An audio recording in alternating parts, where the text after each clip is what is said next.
కాశీ అన్నపూర్ణాదేవి రావణకుంట చెరువు దూరప్రాంతం రావణకుంట చెరువు. ఓం శ్రీ మాత్రే నమః.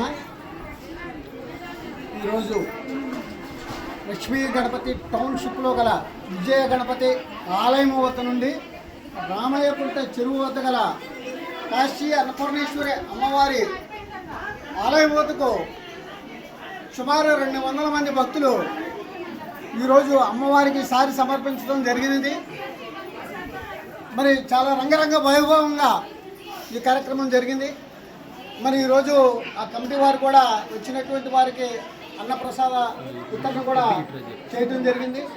మరి భక్తులు అధిక సంఖ్యలో వచ్చి అమ్మవారి పూజలో పాల్గొని మరి వాళ్ళందరికీ కూడా అమ్మవారి ఆశీస్సులు తప్పకుండా వాళ్ళ కుటుంబాలకు ఇవ్వాలని మనస్ఫూర్తిగా కోరుకుంటూ అమ్మవారిని అందరినీ కూడా కరుణించాలని ఇక్కడ ఉన్నటువంటి జంగారెడ్డిగూడెం గ్రామంలో ఉన్నటువంటి అమ్మవారి గుడికి దగ్గరలో ఉన్నటువంటి రైతులందరికీ కూడా అమ్మవారు మంచి చేయాలని, జంగారెడ్డిగూడెం గ్రామంలో ఉన్నటువంటి ప్రజలందరికీ కూడా అమ్మవారు సుఖ సంతోషాలు ఆరోగ్యాలు కూడా ఇవ్వాలని అమ్మవారిని మనస్ఫూర్తిగా కోరుకుంటూ ఓం శ్రీ మాత్రే నమః.